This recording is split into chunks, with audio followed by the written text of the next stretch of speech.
6 Weeks of Blenheim Summer by Alistair Panton, adapted by Sam Elkington. Chapter 1. Belgium and Pas-de-Calais. On 1st of September 1939, Nazi Germany invaded Poland, and on the 3rd, Britain and France declared war on Germany. The phony war followed until the 10th of May 1940, when German forces rushed across into France and the Low Countries, crushing them in a matter of weeks.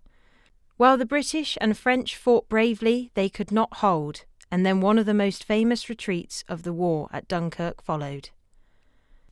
However, a claim commonly told by the troops was that the Royal Air Force was not there in support of the army during the retreat. In fact, many young men were in the air. One of these men was pilot Alistair Panton, who flew the remarkable Bristol Blenheim. The Blenheim was easy and reliable to fly even when it was under-maintained. For pilots of 53 Squadron, during the May of 1940, their primary role was to take reconnaissance photos. The Bristol Blenheim met these requirements admirably as a platform for the camera. However, they were also easy prey for enemy fighters. Me, my two crewmates Chrissy and Benz, part of 53 Squadron, was stationed at Poix before the 10th of May, and billeted in the village since October 1939. Our squadron had doubled the population in the village, but despite this the villagers only tolerated us.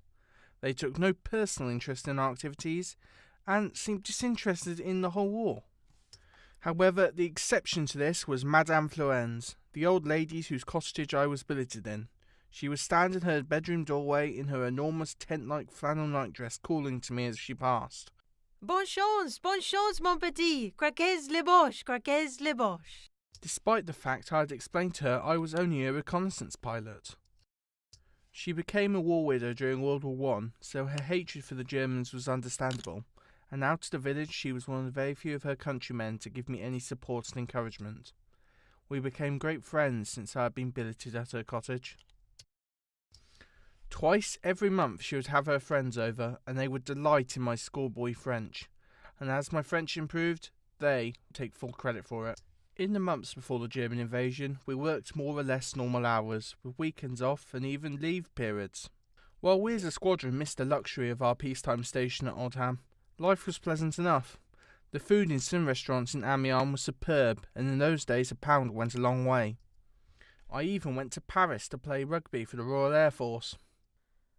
At dawn on the 10th of May, the Germans invaded France and the Low Countries, and the battles of France, the Netherlands and Belgium had begun.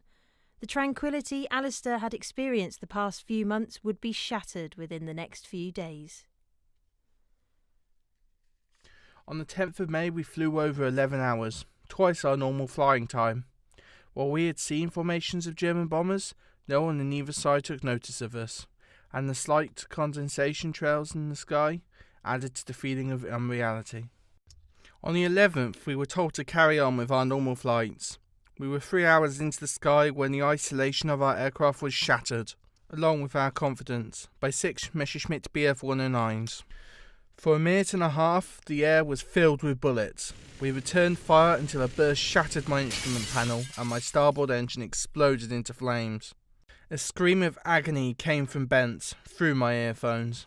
Chrissy turned towards me, blood burst above his face and he slumped onto the navigator's table. The ground was coming up fast. While I had some control, I could do little but thrust my poor, gallant, blazing Blenheim through some trees and into a large meadow next to a farmhouse. We ploughed into the ground hard, and without a second thought I hauled Chrissy by his parachute harness, half out of the cockpit hatch when he came to and hauled himself clear of the thick smoke. I turned back around, and to my surprise I spotted Bentz's head looking out of the gunner's turret, only to be blown down by a sudden burst of smoke and flame. This cleared long enough for me to grab and haul him out by his parachute harness. For a few horrible seconds I believed he was dead, until he started screaming. As I dragged my wounded crewmates into the tree line, a Messerschmitt dove down and strafed us, its bullets hitting the Blenheim's fuel tank, blowing my poor plane to pieces. Fearing the German soldiers nearby, I had to act fast. Leaving my now unconscious crew obscured under some bushes, I ran towards the farm looking to get help. I opened the farm gate and the only sound I could hear was the burning pyre of my Blenheim. In a 2-car garage I found a Renault saloon, along with a silent house with its door ajar. I looked in only to see the dining table scattered with the remains of an abandoned meal. I hungrily took a piece of fish off one plate and ate it before drinking a glass of white wine, which had been unceremonially abandoned. A mirror hung on the wall, and as I looked in it, I spun around, startled, thinking I'd seen someone behind me. There was no one. I looked back to see it was me in the mirror. Where my eyes and ears had been protected by my goggles and helmet, the rest of my face was blackened and blistered. God, I thought, I'm a mess. I walked into the corridor of the house and called out. Nothing. Thinking of my crew's injuries, I ran up the stairs to look for something to bandage their wounds. The bedroom showed signs of hurried packing, but the sheets which were left I ripped off and ran down the stairs with them. In the dining room I threw back 2 more glasses of wine, took the bottle and a jug of water on the sideboard and started through the front door.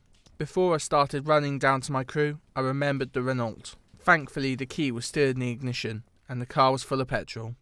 I piled the sheets, wine and water in and set off back across the field, my flying boots clumsy on the pedals.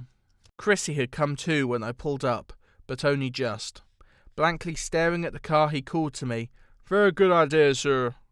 I gave him a drink of wine and water and wrapped a torn strip of sheet around his now thankfully not bleeding forehead.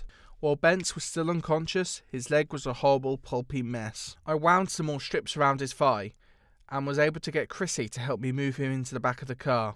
Shortly after, Chrissy passed out again, thankfully while in the front seat. By the end of May 10th, Prime Minister Neville Chamberlain had resigned. Luxembourg had been conquered within the day, and battles across the front were being won by the Germans. Allied resistance was already showing signs of breaking. When our plane came down, we were west of the village of Haslet. We were around 50 miles from Brussels, and I thought this would be the best place to go to find a hospital to treat my wounded crew. The road was empty for a long while in the bright sun. Eventually 2 other cars joined us with a mattress tied to the roof. This would soon become a familiar scene among the refugees. The cars pulled to a stop at a crossroad, and to my horror I saw the reason why. For what seemed an age, a convoy of German tanks and lorries bristling with soldiers and guns drove in front of us. I had feared the Germans had been close, but I had no idea that my plane had crashed behind their advancing troops. As the Germans passed, a feeling of dread grew in my stomach, fearing they would spot us, but they were far too preoccupied with their own affairs to deal with 3 civilian cars. As soon as the Germans passed, we carried on, overtaking the overloaded refugee cars and heading towards Brussels. With every German this mile, my confidence grew. To my great relief, just outside Louvain, we ran into the British cavalry. A whippet tank stood at the side of the road. I drew up. Leaning out the window, I said to the corporal standing beside it, "You've got no idea how pleased I am to see you." The soldiers gasped.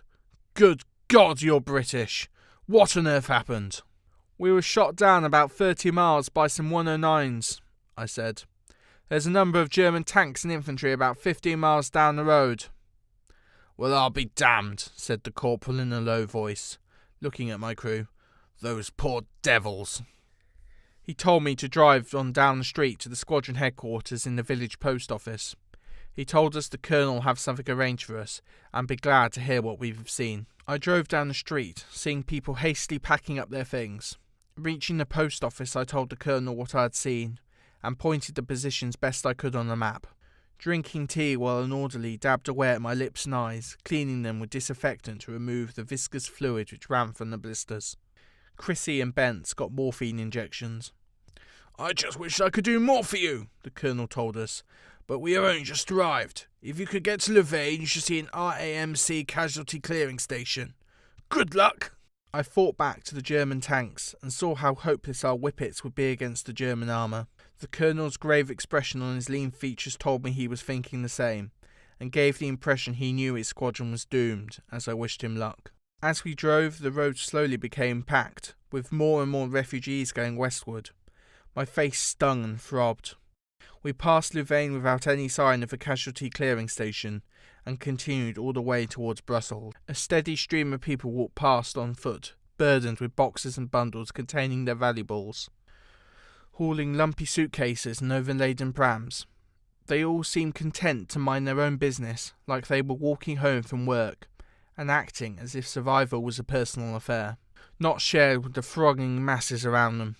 Houses and shops were shuttered, and military traffic passed in the opposite direction in increasing quantities. British military police stood at crossroads, forcibly keeping traffic moving. It was warm in the afternoon sun.